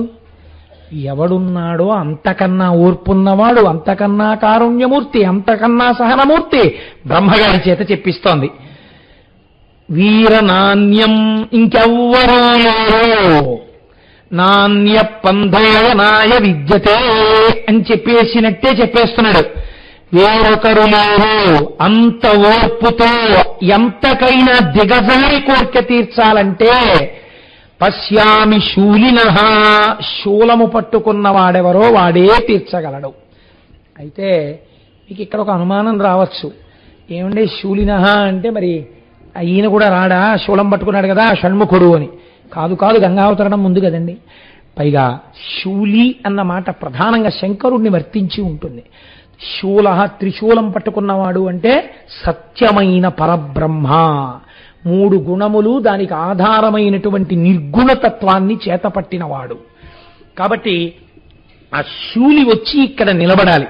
నిలబడితే గంగ పైనుంచి ఆయన మీద పడుతుంది, ఆయన తట్టుకోవాలి, తట్టుకుని కింద పడాలి. ఇందులో మీరు ఒక గమ్మత్తు గమనించాలి. ఎప్పుడైనా మీరు కొండల మించి నీరు పడే దగ్గరికి వెళ్ళి స్నానం చేశారనుకోండి, మొట్టమొదట స్నానం చేసిన వాళ్ళు ఏం చేస్తారో తెలుసండి? తెలియక వెళ్ళి నీటిధార కింద తలపెడతారు. నీటిధార కింద తలపెడితే ఏమవుతుందో తెలుసా అండి? మీరు ఆ తర్వాత అక్కడి నుంచి ఏ గుళ్ళోకో ఎక్కడికో బయలుదేరతారు. బయలుదేరగానే తలలో దడ దడ దడ దడ దడ దడ దడ దడ దడ దడ శబ్దం, చెవుల్లోకి నీరు వెళ్ళిపోయి నిలబడిపోయి మాట వినపడకుండా ఇలా అంటున్న కొద్దీ తడి నీటితో కూడిన ముద్దలు బయటికి వస్తాయి. కొండమించి పడే నీటి కింద స్నానం చేసేటప్పుడు తల పెట్టరాదు, చేతులు ఇలా అడ్డు పెట్టుకుని తల పెట్టాలి, లేకపోతే ఆ ఉద్ధతిని తల తట్టుకోలేదు. కాబట్టి ఇప్పుడు శంకరుడు ఎలా పెట్టాలండి? ఇలా పెట్టాలి కదా. ఇలా పెడితే ఏమవుతుంది? అంజలి ఘటించినట్టు అవుతుంది. శిరస్యంజలి మాధాయ, పైనున్నది గొప్పది, నేను కింద వాడిని. కాబట్టి గంగ పడేటప్పుడు నేను కూడా ఇలా అంజలి ఘటించి పెట్టాలి. అంటే తను తట్టుకోలేడు కదా. మన స్నానానికి ఆయన పట్టడానికి ఎంత తేడా వస్తుందో చూడండి. కాబట్టి ఒక్క శూలి పట్టగలడు, త్రిశూలమును పట్టుకున్నవాడు పట్టగలడు. వాడు ఎక్కడున్నాడు? అక్కడే ఉన్నాడు, గోకర్ణంలో. కాబట్టి 1వ వరం అడిగావే, అది కూడా చాలా కష్టం అయ్యా. నువ్వు అడిగింది ఇవ్వడం అంత తేలిక కాదు. ఎందుకని? తర్వాత మహాపాపాలు చేసేవాళ్ళు పుడతారు. ఎలా ఇస్తాం వంశం? అయినా నువ్వు అడిగావు కాబట్టి ఇచ్చేశానన్నాడు. అంటే ఇప్పుడు ఏం చేయాలన్నమాట ఈశ్వరుడు? ఆ వంశంలో అటువంటి పాపమున్నవాడు పుట్టకుండా జాగ్రత్త పడుతూ ఉండాలి. ఉన్న దాన్ని తక్కువలో తీస్తూ ఉండాలి, తను తెలుసుకునేటట్టు చెయ్యాలి. దశరథుడి జీవితం అదే కదండి. మరి ఒకప్పుడు యవ్వనంలో శాపం వస్తే కొడుకుని తలుచుకుని చచ్చిపోతామన్నారు. యవ్వనానికి వృద్ధాప్యానికి ఎంత తేడా ఉంటుందో చూపిస్తుంది రామాయణం. ఆయన నవ్వుకున్నాడు. యవ్వనంలో ఉన్న దశరథుడు పెళ్ళవలేదు అంటే నాకు కొడుకులు ఉంటారనుకున్నాడు. నాకు గొడవలేదు, ఇంకా మా దిలీపుళ్ళని తిరగక్కర్లేదు అనుకున్నాడు. కానీ ఏమైంది? నిజంగా కొడుకుట్టాక ఆ కొడుకు పక్కన లేనప్పుడు చచ్చిపోవడం ఎంత కష్టమో తెలిస్తే వృద్ధాప్యంలో కౌసల్య కౌసల్య శాపవాక్యం ఎంత గొప్పదో ఇప్పుడు నాకు అర్థం అవుతోందని ఏడుస్తుంటే అందరూ నిద్రపోతే ఒక్కడే ఏడ్చి ఏడ్చి రామా రామా అంటూ చచ్చిపోయాడు. ఇప్పుడు నాకు అర్థమైంది కౌసల్య అన్నాడు. మీరు విన్నారు కదా అయోధ్యకాండ. కనుక ఆయన ఒక వరం ఇచ్చేస్తాను, రెండోది కూడా ఇయ్యబడవచ్చు, పట్టుకునేవాడిని ఒకడిని చూసుకో, వాడి పేరు చెప్తాను, శూలిన శంకరుణ్ణి తెచ్చుకో. ఇప్పుడు ఏమని అడగాలండి శంకరుణ్ణి? అయ్యా మీరేమనుకోకండి, తప్పుడు పనులన్నీ చేశారు మా వాళ్ళు కొంతమంది, గంగ పైనుంచి కింద పడుతుంది, భూమి పాడైపోతుంది, మీరు వచ్చి అలా కింద నించుంటే పైనుంచి వచ్చి గంగ మీ నెత్తి మీద పడుతుంది, మీరు భరిస్తుంటే అక్కడి నుంచి భూమి నుంచి పాతాళానికి ఎడుతుంది, మా వాళ్ళు ఉద్ధరింపబడతారు, మీరు అలా నించోండి అన్నారు అనుకోండి. ఎవడు ఒప్పుకుంటాడండి ఈ పనికి? మీకు ఏదైనా ప్రీతి ఉంటే ఓ పండెట్టండి, ఓ కాయెట్టండి, ఓ కోరిక కోరుకోండి, నాకు ఇది కావాలని అడగండి పోనిస్తాం, అంతేగాని మీరు నించోండి నీళ్ళు వచ్చేస్తాం మీ మీదంటే ఎవడు ఒప్పుకుంటాడు?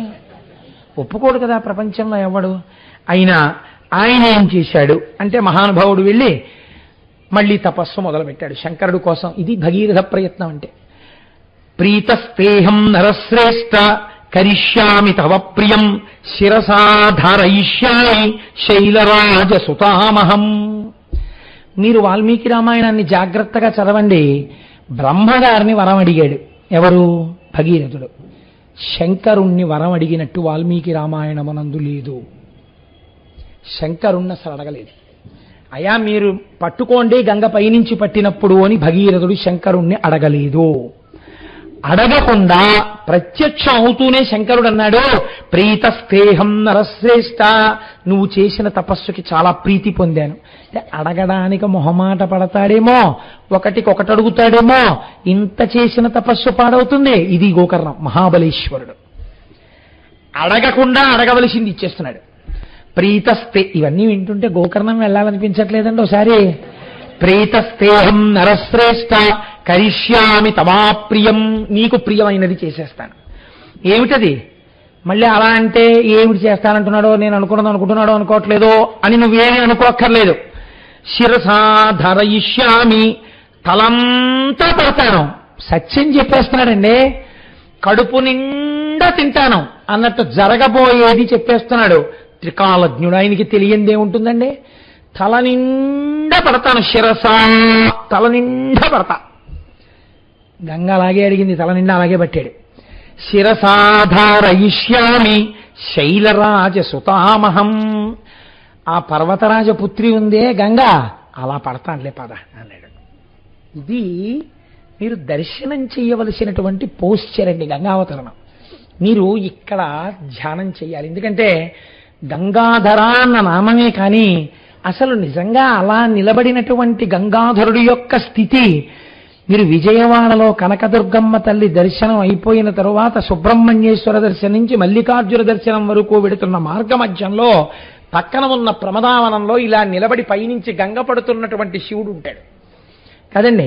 అయితే చాలా చోట్ల ఎలా వేస్తారంటే ఆయన జడలన్నీ విప్పేసుకున్నట్లు వేస్తారు, కానీ అలా విప్పుకు నిలబడినట్టు లేదు. ఆయన మామూలు ఇప్పుడు ఎందుకు విప్పాలంటే అసలు మీరు ఆలోచించండి, ఇది ఎక్కడ వచ్చేస్తుందంటే ఈ కాన్సెప్ట్. సాధారణంగా పెద్ద జడున్న వాళ్ళు ఎవరుంటారండి? నా బోటిగాడికి అసలు మామూలు క్రాపే ఉండట్లేదు. భగవంతుడు అనుగ్రహించి క్రాపు పాపిడి వచ్చేవాళ్ళి వెంకటాచలం తీసుకెళ్తున్నాడు కాబట్టి కృప చేసి ఆ గొడవే లేకపోతుంది అనుకోండి. దీర్ఘమైన కేశపాశం ఎవరికి ఉంటుంది? సుమంగళికి ఉంటుంది కదా. వారు స్నానం చేసేటప్పుడు, తలస్నానం చేసేటప్పుడు కొన్ని ఇబ్బందులు లేకుండా ఏదో దాని గురించి మనం పెద్ద విచారణ అక్కర్లేదు, విరబోసుకుంటారు. అది దృష్టిలో పెట్టేసుకుని సాధారణంగా ఏం చేస్తారంటే కొప్పుతో చెయ్యరు కాబట్టి విరబోసుకుని ఆయన నిలబడ్డట్టుగా చెప్తుంటారు. మీరు ఆలోచించండి, అలా విరబోసుకుని నిలబడిపోతే అది ఒక పరిమితి ఏర్పడిపోయినట్టు శివుడికి కూడా. అలా నేను విప్పుకోపోతే ఈ జటాజూటం సరిగ్గా తడవదో లేకపోతే పడిశంబడుతుందో అలాంటి వాడికి పైన చంద్రుడిని ఇక్కడ ధరిస్తాడండి. అసలు జడలు ఎందుకు విప్పుకోవాలి? ఆయన గంగాధరుడు జటలు విప్పలేదు, జటాజూటంతోనే ఉండాలి శంకరుడు కదండి. జటాజూటంతో నిలబడ్డాడు. ఎలా నిలబడ్డాడు? ఎక్కడ తపస్సు చేశాడు? గోకర్ణంలో చేశాడు. గోకర్ణంలో ఉన్నవాడెవడు? మహాబలేశ్వరుడు. అక్కడ వచ్చింది వరం. కాబట్టి మహాబలేశ్వరుడైనటువంటి వాడు ఏ విషయంలోనైనా బలం కలిగిన వాడే. వాడు ఇలా చేతులు పెట్టుకుంటాడండి, అప్పుడు తలకో పరిమితి ఉన్నట్టు కదా మళ్ళీ. కాబట్టి ఇప్పుడు లేకపోతే ఇలా చూస్తున్నాడు అనుకోండి, బాబా పడిపోతుందేమో లేనిపోను కూడా ఏం లేదు కదా, పెద్ద ప్రమాదకరంగా ఏం వచ్చేయట్లేదు కదా పాయలు అని ఏం చూడటం. ఎలా చూస్తూ ఉండాలి? ధిక్కారంగా చూస్తుండాలి. పడో రా నీ ఇష్టం అని. కాబట్టి ఇప్పుడు ఎవరినైనా సరే మీరు తల మీద ఇలా మోదారు అనుకోండి, మోదితే గభాలను ఇలా కదలికి వస్తుంది అదురుకి. అలా నాకేం రాదు అని చెప్పడానికి 2 కాళ్ళు మాత్రం కొంచెం దూరంగా పెట్టి 2 చేతులు ఇలా పెట్టి ఇలా చూస్తూ రా అని నించున్నాడు. పాండురంగడు సాత్వికంగా నించుంటాడు, ఇక్కడ మహాబలేశ్వరుడుగానే నించున్నాడు. గోకర్ణంలో చేసిన తపస్సు గంగాధరమూర్తి అయింది. అది మీరు అన్వయం చేయాలి. అన్వయం చేసుకుని ఇక్కడ దర్శనం చేసుకోవాలి. ఏమి గంగాధరుడివయ్యా, ఈశ్వరా ఏమి నిలబడ్డావయ్యా, నువ్వు మహాబలేశ్వరుడివి. నువ్వు మాకిక్కడ ఉండగా మాకేం లోటు, మమ్మల్ని ఎవరేం చెయ్యగలరు, మమ్మల్ని ఎవరేం చెయ్యలేరు. ఓవర్ బ్రిడ్జ్ డౌన్లో కారును గుద్ది కింద పడ్డా ఇంకొక వాహనం కూడా వచ్చి తగలడానికి వీళ్ళు ఆగిపోవలసిందే వాహనాలు తప్ప. అంటే నేను ఎవరిని పడిపోమని చెప్పట్లేదు, అలాగా ఈశ్వరాజ్ఞ లేకపోతే ఆయన రక్షిస్తుండగా ఎవ్వడు చెనకలేడు. ఇది మహాబలేశ్వరుడు. మహాబలేశ్వరుణ్ణి చెప్పుకునేవాడిని చెనకడమే కుదరదు, వాడి ప్రారంధం దాటిపోవలసిందే. కాబట్టి ఇలా నిలబడిపోతే గంగాధరుడై హిమవత్ పర్వతం మీద నిలబడ్డాడు. ఎందుకు హిమవత్ పర్వతం మీద నిలబడాలి? పడడం ఒక పవిత్రమైన ప్రదేశంలో గంగ పడాలని నిర్ణయించుకుని నిలబడ్డాడు. ఇంకొక కోరిక కాదు ఆయనకి, ఆయన అక్కడైనా పట్టగలడు. ఆవిడికో పవిత్ర స్థలం చూపించాలనుకున్నాడు. వెళ్ళి నిలబడితే చిత్రమేమిటి, ఆవిడ అనుకుందిట మనస్సులో, చతుర్ముఖ బ్రహ్మగారు వచ్చి శూలిన అడిగో నించున్నాడు శంకరుడు. గంగా భగీరథుడి కోరిక తీర్చు. మీరు ఎప్పుడు గంగావతరణాన్ని లోపల దర్శనం చేసినా మీకొకటి దర్శనం అవ్వాలండి. ఈ గంగ మొట్టమొదట ఆకాశంలోంచి జారి పెద్ద ధార శివుడి తల మీద పడుతుండగా ఆ పట్టడం భూమే పట్టలేదంటే ఎంత ప్రవాహం పడిపోతుందో, ఈ శంకరుడు ఎలా పడతాడో పట్టగలడన్న నమ్మకంతో నా కోసమని ఈ పని చెయ్యడానికి సిద్ధపడ్డ పరమాత్మ అని కృతజ్ఞతతో చూస్తూ తను పక్కనున్నాడు అనుకోండి, ఏమవుతుంది? ఓ పాయ ఈయన మీద పడుతుంది, ఈయన వెళ్ళిపోతాడు ఆ ప్రవాహంలో. కాబట్టి భగీరథుడు పక్కన ఉంటాడా? ఉండకూడదు. అదే సనక సనందనాథులకి దక్షిణామూర్తి ఏంటి? అది మహాబలేశ్వరమూర్తి. కాబట్టి దూరంగా ఎక్కడో నించోవాలి. నించుని చూడండి, ఇంట్లో పెద్ద చెట్టు కొమ్మ కొట్టించుకునేవాడు యజమాని దూరంగా నించుని జాగ్రత్త అంటుంటాడు. దాంట్లో నిష్ణాతులు తాలెట్టుకులు అవుతుంటారు. యజమాని ఏం కొమ్మ కింద నించోడు, మా కొమ్మే కదా అని. అలా ఎవడు గంగ కావాలో వాడు దూరంగా నించుంటాడు. దూరంగా నించుంటే ఈ గంగ పడుతూ ఉండాలి. అమ్మ గంగ పడుతుంది, శివుడి మీద పడుతుంది, శివుడి మీద పడ్డాక భూమి మీద పడుతుంది, భూమి మీద పడ్డాక పాతాళానికి వెళ్ళాలి. పాతాళంలో బూది కుప్పలు ఎక్కడున్నాయో అక్కడ చోటు చూపించడానికి నేను రెడీగా ఉండాలి వాహనంతో. కాబట్టి గుర్రాలని కట్టుకుని ఉన్నాడు. కింద పడితే పరిగెత్తుకుంటూ గుర్రం మీద వెళ్ళి ఆ రథం మీద వెళ్ళి దారి చూపిస్తాడు అనమాట గంగకి. ఆయన అలా దండం పెడుతూ కూర్చున్నాడు, దూరంగా నిలబడి ఉన్నాడు. ఇప్పుడు గంగ ఆకాశంలోంచి దూకబోతోంది మీదకి. దూకబోతూ ఆవిడ అనుకుందిట, విర్రాడు. చాలా మంది శంకరుడి ప్రజ్ఞ గమనించకుండా భోళాశంకరుడు అంటుంటారు. భోళాశంకర తత్వం అంత వెర్రితత్వం ఏం కాదైంది. ఆయనంత ప్రాజ్ఞుడెవరు ఉంటారండి? ఆయనకి తెలియనిది ఏముంటుంది? అందుకే శూలినహ అన్నాడు మహానుభావుడు బ్రహ్మగారు. ఏమిటో నించున్నాడు, నన్ను పట్టుకోవడం అంటే మాటలు అనుకుంటున్నాడు. ఆ పైనుంచి నేను ఈయన తల మీద పడి ప్రవాహ వేగంతో వెళ్ళిపోతుంటే ఆ వేగంలో ఈడ్చుకెళ్ళిపోతా పాతాళానికి. మళ్ళీ ఇక్కడ నించున్నవాడు మళ్ళీ కన్ను మూసి కన్ను తెరిచేటప్పటికి ఎక్కడ తేల్తాడు? స్పృహ తప్పిపోయి పాతాళలోకంలో తేల్తాడు. ఏమిటో ఎందుకు నించోవడం, ఎందుకు వెర్రి ఇంత గొప్ప అనుకుందిట. సాకథం చిన్మహీం గంతుం న శక్నోత్యస్తమాస్థిత నైవ నిర్గమనం లేభే జటామండలమోహిత. పడ్డం మొదలెట్టింది పైనుంచి. ఈయనేం చేశాడు? ఇలా కూడా చూడలేదుట. నేను పట్టించుకునేది ఏంటనుకున్నా, ఇలాగే నించున్నాడు అంతే. ఇప్పుడు ఏమైంది? ఏదో పెద్ద పంపుధార పడినట్టు గంగా ప్రవాహం పైనుంచి పడ్డామంటే మాటలు అనుకుంటున్నారా మీరు? ఎన్ని పడ్డాయో తెలుసా అండి? చాపలు పడ్డాయి, తిమింగలాలు పడ్డాయి, మొసళ్ళు పడ్డాయి, దానితో పాటుగా నీటి ఏనుగులు పడ్డాయి. ఆ గంగ పడుతున్నప్పుడు వచ్చినటువంటి శబ్దం విని సమస్త లోకాలలో ఉన్న వాళ్ళు తమ తమ వాహనములు చెక్కు ఉంచున్నారు. అయ్య బాబోయ్, ఏమిటి నీటి ప్రవాహం అని. అంటే ఇంచుమించుగా మీరు ఊహ చేస్తే కాకినాడ పట్టణం లాంటి పట్టణాలని ఒక 100 పట్టణాలు ఎంత వైశాల్యం ఉంటుందో అంత ధార కింద పడింది. ఇంత ధార పైనుంచి కింద పడిపోతుంటే ఇలాగే నవ్వుతూ నించున్నవాడు అనుకున్నట్ట, నన్ను వెర్రాడనుకుంది కదా, ఎవరు వెర్రాడో చూపిస్తాననుకున్నట్ట. ఇలా ఎన్నాళ్ళు పడింది జటాజూటంలో. నీటికి ఒక లక్షణం ఉంటుంది. మీరు ఎంత గొప్ప పాత్రలో పొయ్యండి, ఇంత చిన్న బెజ్జం ఉంటే తెల్లవారేటప్పటికి చుక్క నీరు ఉండదు అందులో కదండి, అందులోంచి వెళ్ళిపోతుంది. అది నీటి యొక్క లక్షణం. ఇప్పుడు చిత్రం ఏమిటంటే నీరు, నీటితో పాటు నీటి ఏనుగులు, మొసళ్ళు, ఎండ్రకాయలు, పావులు, తాబేళ్లు, పెద్ద పెద్ద చేపలు, చిన్న చిన్న చేపలు, ఇలాంటివన్నీ కొన్ని సంవత్సరాల పాటు ఆ జటాజూటంలో పడుతూనే ఉన్నాయి. ఇప్పుడు శివుడి జటాజూటము ఎంత పెద్ద రిజర్వాయర్ అంటే, ఇలాంటి బ్రహ్మాండాలకి ఒక బ్రహ్మాండానికి సరిపోయినటువంటి తాగునీటిని సరఫరా చేయగలిగిన రిజర్వాయర్. అన్ని నీళ్లు పట్టేశాడు. చుక్క ఇలా జారట్లేదు, అలాగే తిరుగుతోంది నీరు. చిత్రం ఏమిటి, వ్యసర్పత జలం గిర్ర గిర్ర గిర్ర గిర్ర గిర్ర గిర్ర గిర్ర గిర్ర అంటే ఎంత జటాజూటం ఉప్పాడో. ఇది వదిలేశాడంటారు, వదిలేదు, అలాగే పెంచాడు దాన్ని. నీటి చుక్క ఇప్పుడు పరిమితంగా ఉందనుకోండి, అది నిండిపోయి కింద పడిపోతుంది. కాబట్టి జటాజూటం పెరిగిపోతోంది. వ్యోమవత్యాప్తదేహాయ దక్షిణామూర్తయే నమః. ఇది మీరు వామనమూర్తి పెరిగినట్టు జటాజూటం పెరగడం మీరు ధ్యానమునందు గంగాధరుడి యందు చూడగలగాలి. జటాజూటం లోకాల వరకు పెరిగిపోతోంది, నీళ్ళన్నీ అందులో ఉండిపోతున్నాయి. సంవత్సరాలు అయిపోయింది, నిలబడ్డా ఆయనకి నీళ్లు పడ్డం కనపడుతోంది, కిందకి పడ్డం కనపడలేదు. మరి అయితే అలా ఎందుకు నించున్నాడు? 2 కారణాలు. నీరన్నది తల మీద పడ్డాక కింద పడుతుందని ఒకటి నమ్మాడు, జుట్టు కదా నీరెందుకుంటుంది అని ఒకటి అనుకున్నాడు. రెండోది ఏమనుకున్నాడు, తప్పకుండా నా కోసమే పట్టుకుని ఉంచాడు కాబట్టి కింద వదులుతాడు.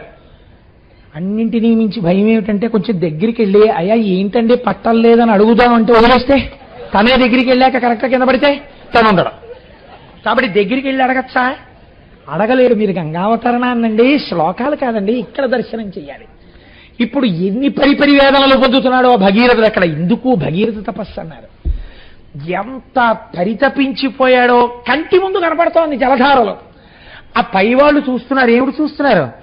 కరెక్ట్గా ఇలా కొంచెం పైకి వస్తోంది, ఇదంతా పడిపోతుంది, మళ్ళీ ఇలా పెరుగుతోంది, ఇలా హారిజాంటల్గా పెరుగుతోంది, వెర్టికల్గా పెరుగుతోంది.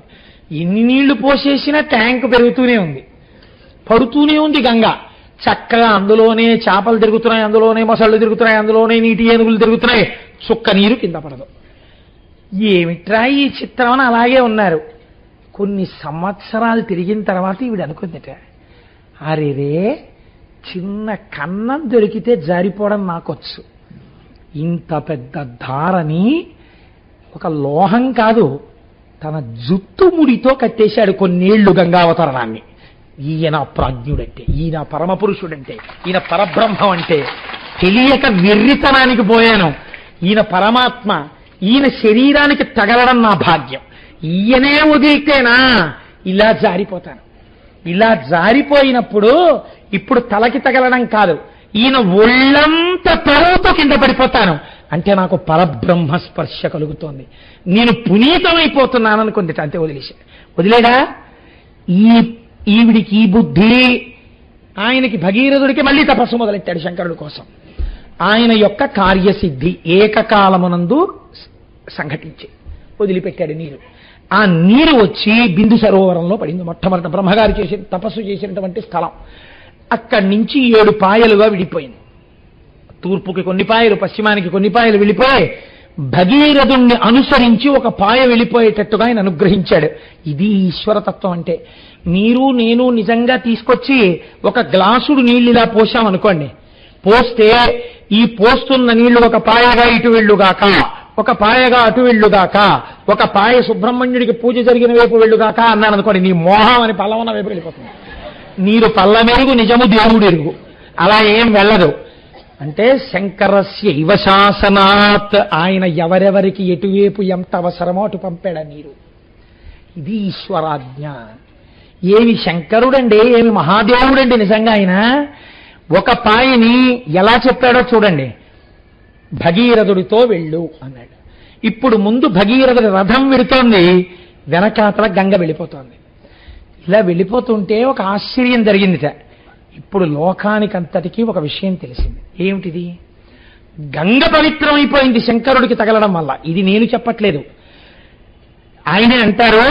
గగనా శంకర స్థిత తతో ధరణిమాశ్రిత వ్యసర్పత జలం తత్ర తీవ్ర శబ్ద పురస్కృతం. పెద్ద చప్పుడుతో ఖాళీగా ఉన్న దాంట్లో పడితేనే చప్పుడు సరికదా, సగం నిండిన దాంట్లో నీళ్లు పడ్డాయనుకోండి ఇంకా చప్పుడు. ఇంత చప్పుడుతో పడ్డ నీరు ఇప్పుడు ఆయన నుంచి భూమి మీదకు పడితే కొత్త చప్పుడు, ప్రవహిస్తుంటే ఇంకా చప్పుడు. ఈ చప్పుడు చాలలేదన్నట్టు ఉరే ఉరే ఉరే ఉరే విచిత్రం చూసావా, ఆకాశగంగా ఇన్నేళ్ల నుండి ఉండిపోయేది జటాజూటంలోంచే శంకరుడి మించి కింద పడిపోతుంది. ఇప్పుడు అందరికీ సంతోషం ఏంటి అంటే, నీళ్లలో స్నానం చేయడం సంతోషం కాదు, ఆయనకి తగిలి పడ్డ దగ్గరికి వెళ్ళి స్నానం చేయడం. కానీ అది పడుతోంది ఇంకాను. అక్కడ తల పెట్టడం, స్నానం చేయడం ఎవరికి సాధ్యం కాదు, ఈడ్చేస్తుంది. అక్కడ శంకరుడు ఒక్కడే నిలబడగలడు. కాబట్టి అది ఆయన శక్తిని చూపిస్తుంది. దేవతలు ఎటువంటి వాళ్ళండి? తత్ర దేవర్షి గంధర్వ వసుధా తలవాసిన భవాంగపతి తంతోయం పవిత్రమితి పస్పృశో.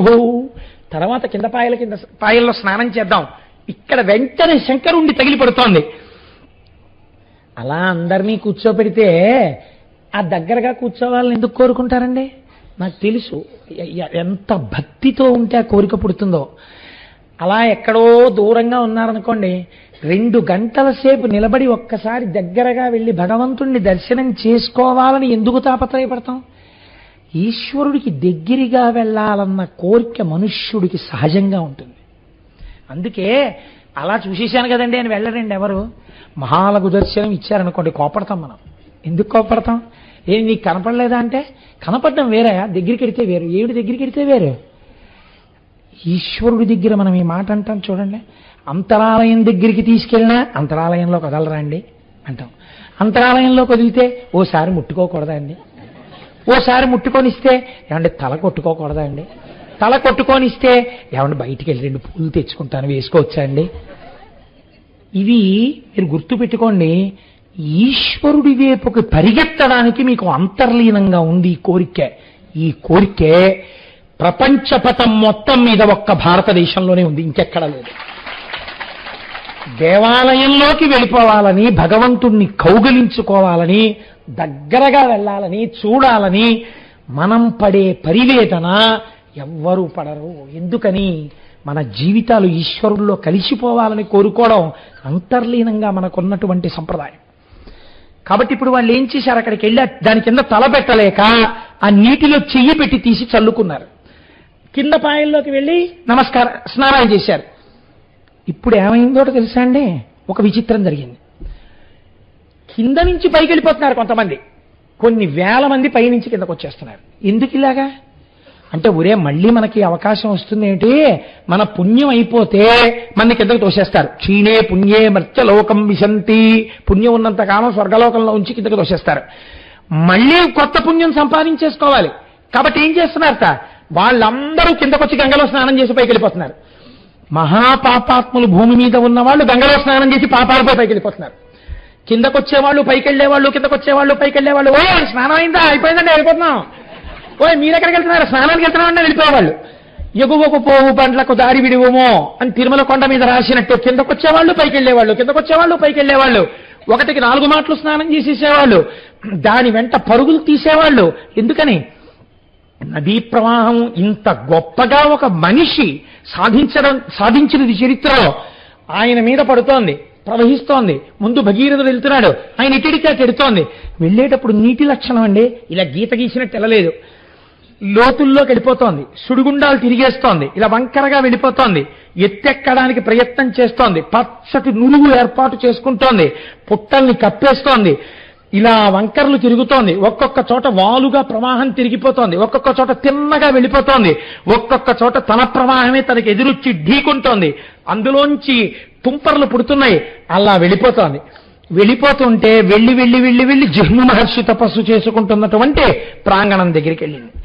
వెళ్ళి అటువైపుకి పల్లం ఉంది, అటు తిరిగింది. తిరిగి ఒక్కసారి ఇంత నీటి ప్రవాహం వెళ్ళి ఆయన అంతర్ముఖుడై కూర్చుని ఉన్నాడు. కూర్చుని ఉండేటప్పటికీ ఇంత నీరు ఆయన యొక్క ఆశ్రమాన్ని కొట్టేసి తీసుకుపోయింది. ఇది చాలా చిత్రంగా ఉంటుందండి. మీరు ఎప్పుడైనా చూశారో లేదో నాకు తెలియదు, కానీ ఈశ్వరుడు బహుశా ఎదరవీడిపోయినా గంగావతరణం చెప్పాలని నన్ను అలా పుట్టించాడు. ఏలూరులో మా ఇంటి పక్కనే తమిళేరు ఉండేది. ఆ తమిళేటి గట్టెక్కి కూర్చుంటే ఏరుస్తోంది ఏరుస్తోంది అనేవారు. ఏరుస్తోంది అంటే స్కూల్ మానేయడమే. ఆ ఇంట్లో వాళ్ళకి భయం, వరదలు వస్తాయని పంపించేవారు కాదు. వెంటనే ఏమిటంటే ఆ ఏటి గట్టెక్కి కూర్చునేవాళ్ళం. ఆ ఏరు వచ్చేటప్పుడు గబగబ గబగబా వచ్చేస్తుంటుంది ప్రవాహం. వచ్చేస్తూ పాము వెళుతుంది చూసారా, అలాగే వెళ్ళిపోతుంటుంది. వెళ్ళిపోతూ ఏట్లో అప్పటి వరకు ఈ రజకులు వాళ్ళు చిన్న చిన్న పాకలు అవి వేసుకునేవారు విశ్రాంతికి.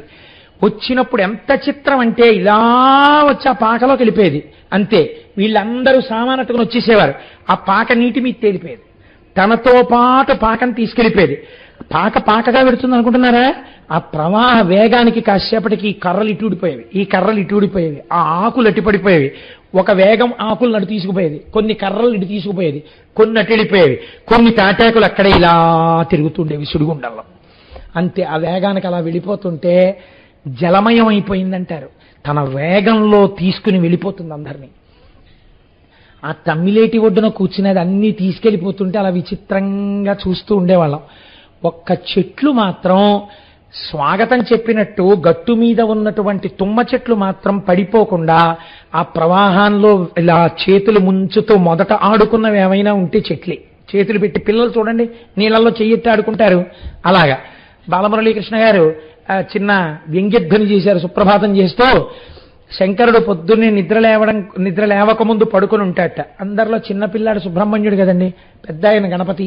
ఆయన చాలా సంస్కారవంతంగా స్నానం చేసి యజ్ఞోపవీతం సంధ్యావందనం ఇవి చేసుకుని నాన్నగారు లేస్తారని కాళ్ళ దగ్గర ఇలా చేతులు కట్టుకుని ఇంచుంటాడట. పార్వతీదేవి ముందే లేచి అన్నీ సిద్ధం చేసేసి ఈ చిన్నపిల్లవాడికి రా సుబ్రహ్మణ్యుడిని ఇలా చంకలో పట్టుకుని వచ్చి స్వామివారి పాన్పు దగ్గర పాదాల దగ్గర కూర్చుని ఆయన్ని మెల్లమెల్లగా తట్టి ఏమండి అంటుంటుంది. ఈ సుబ్రహ్మణ్యుడు మాత్రం గభాలను దిగిపోయి మంచం తలకట్టుకెళ్ళి తలగడా మీద ఇలా పడుకున్న శంకరుడి దగ్గరికి వెళ్ళి చెయ్యి తీసుకెళ్లి జటాజూటంలో పెడతాట. గంగమ్మ కదా చల్లగా ఉంటుంది. ఈ చెయ్యి తీసి నుదుటి మీద పెడతాట. మూడో కన్నా అగ్నిహోత్రం కదా వెచ్చగా ఉంటుంది. ఇలా ఆడుకుంటుంటే పిల్లాడు ఆడుకుంటున్నాడని శంకరుడు లేచి కణ ధనులవుతుంటే రెండు చేతులతో సుబ్రహ్మణ్యుడిని తీసుకుని ఆయన బొగ్గలు ముద్దు పెట్టుకుని అప్పుడు నిద్రలేస్తట. అనుభవించారు బాలమురళీకృష్ణ గారు. సుప్రభాతం ఎలా ఉంటుంది. ఒక్కొక్కరు ధ్యానమునందు అలా దర్శించారండి. కనుక ఆ వెళ్ళిపోతున్నటువంటి గంగ జహ్ను మహర్షి యొక్క ఆశ్రమాన్ని తనతో తీసుకుపోతే ఈయన్ని తీసుకుపోదా అండి అని మీరు అడగచ్చు. గంగ కూడా తీసుకుని వెళ్ళలేదు, తపశ్శక్తి అటువంటిది. యతో భగీరథో రాజా తతో గంగా యశస్విని జగామ సరితాం శ్రేష్ఠ సర్వపాప ప్రణాశిని తస్మాజ్జిష్ణు సుతా గంగా ప్రోచ్యతే జాహ్నవీతి చ జగామ చ పునర్గంగా భగీరథ రథానుగా. ఆ భగీరథుడి యొక్క రథం వెనకాతల వెళ్ళి వెళ్ళి వెళ్ళి వెళ్ళి పాతాళ లోకంలోకి వెళ్ళింది. వెళ్ళిన తర్వాత తమ పితృదేవతల యొక్క భస్మరాశుల్ని చూపించి దీని నుంచి ప్రవహించమని చేతులొగ్గి నమస్కరించి అడిగాడు. ఆ భస్మరాశుల నుంచి గంగ ప్రవహించింది.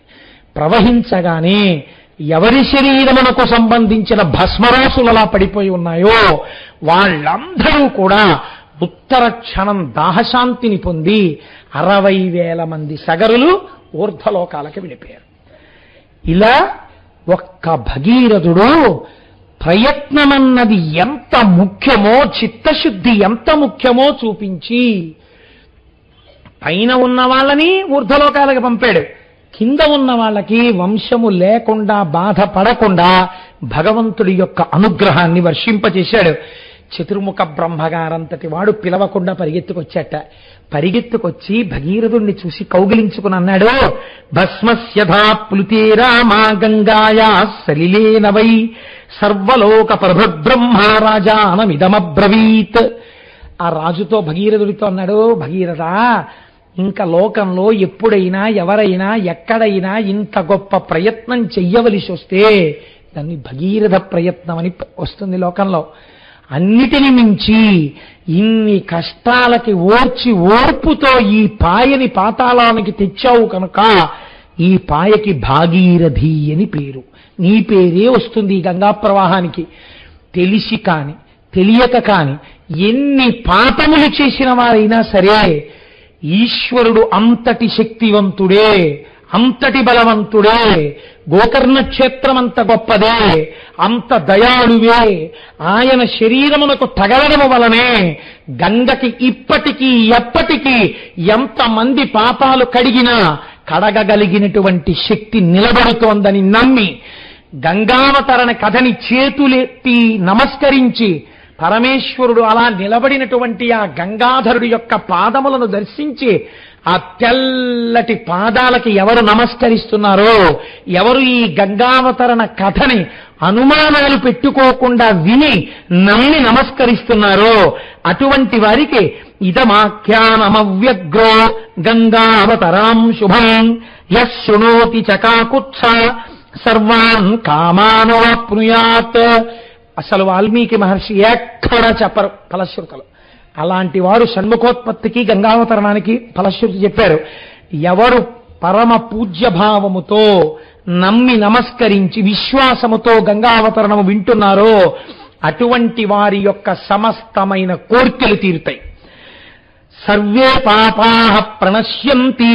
వారు ఎన్ని పాపములను ఇతపూర్వము చేసిన వారైనా ఆ బాధలు పొందకుండా వారి పాపములను మానసికంగా గంగా దర్శనం చేస్తూ విన్నారు కనుక ఆ పడిపోతున్న గంగ యొక్క శబ్దాన్ని ఇక్కడ మనస్సులో వింటే రంగతుంగ తరంగ సంఘములతో రంజిల్లు ఘోషంబుతో బంగారంబగు పొంగుతో నురగతో పువ్వాట తుంపర్లతో భంగుల్ సల్పుచు జగ్గలించుతున్న భోభాగము నుండి జారన్ గంగమ్మను దల్చితే శిరమునన్ రంజిల్లుతున్ శంకర అంటూ ఆ గంగాధరుడికి ఎవరు నమస్కరిస్తున్నారో అటువంటి వారందరికీ సర్వే పాపాః ప్రణశ్యంతి. గంగా స్నానం కాదు, గంగావతరణమే విన్నారు కనుక వారి పాపములు పటాపంచలైపోయాయి. ఆయుకీర్తిశ్చ వర్ధతే. వారి యొక్క ఆయుర్దాయము చక్కగా వృద్ధిలోకొచ్చి వారు దీర్ఘాయుష్మంతులవుతారు, చిరంజీవులవుతారు. వారికి ఏమి అపమృత్యు దోషం ఉండదు, ఏ ప్రమాదములు రావు. కీర్తిశ్చ వర్ధతే. చక్కటి కీర్తి పొందుతారు. కీర్తి ఎప్పుడు పొందుతారండి మీరు చెప్పండి? కీర్తి ఎప్పుడు వస్తుంది? ఆయన్ని చూడగానే అమ్మ మహానుభావుడండి నమస్కారం పెడదామని ఎప్పుడంటారు? సద్గుణములు కలిగినటువంటి వాడు, సత్కర్మానుష్ఠానము కలిగినటువంటి వాడు అయితే కీర్తి ఉంటుంది. అంటే ఈ గంగావతరణము వినడము చేత మనస్సు మారి భగవంతుడి వైపుకి మనస్సు ప్రచోదనమై సత్కర్మానుష్ఠానము కలిగి వేరొకసారి నేను పాపము చేయరాదన్న సద్బుద్ధి కలిగి వాడు పుణ్యాత్ముడై లోకము చేత కీర్తింపబడవలసిన వాడిగా మారుచున్నాడు. కనుక ఆయుకీర్తిశ్చ వర్ధతే. అంత పరమ పవిత్రమైనటువంటి గంగావతరణ ఆఖ్యానాన్ని ఇవాళ మీకు చాలా గొప్ప రోజు సోమవారం ప్రదోషవేళ శివాష్టోత్తరం చదువుకుని శివమహాపురాణ వ్యాఖ్యానాంతర్గతంగా మనం గంగావతరణ ఘట్టాన్ని స్వామి సన్నిధానంలో కూర్చుని చెప్పుకున్నాం. మనం ఎంత భాగ్యవంతులం. ఈశ్వరుడు యొక్క హద్దులేని కారుణ్యం వినేటప్పుడు మామూలుగా వినడం కాదు, ఇలా ముక్కున వేలేసుకోకుండా వినలేనటువంటి లీల ఏది ఉన్నదో, ఎంత చమత్కారమైనటువంటిదో, ఎంత కారుణ్యమూర్తియో ఆవిష్కరించేది ఏది విని ఏది ఒక్కసారి తలుచుకుంటే మన పాపములు పటాపంచలైపోతాయో భక్తినిస్తుందో అటువంటిది. పేరు చెప్పని చిన్న సస్పెన్స్ ఉంచితే బాగుంటుంది. మధ్యాహ్నం భోజనానికి రండి, ఏం వండుతానో చూద్దురు గాని అంటే ఎప్పుడు 1 గంట అవుతుందా అని ఇలా వాచి చూసుకున్నటువంటి భర్తలా రేపటి రోజున ఈశ్వరుడు అంత పరమ పవిత్రమైన ఆఖ్యానమును నా చేత చెప్పించి మిమ్మల్ని వినేటట్టు చేసి ఉభయులను ఉద్ధరించుగాక.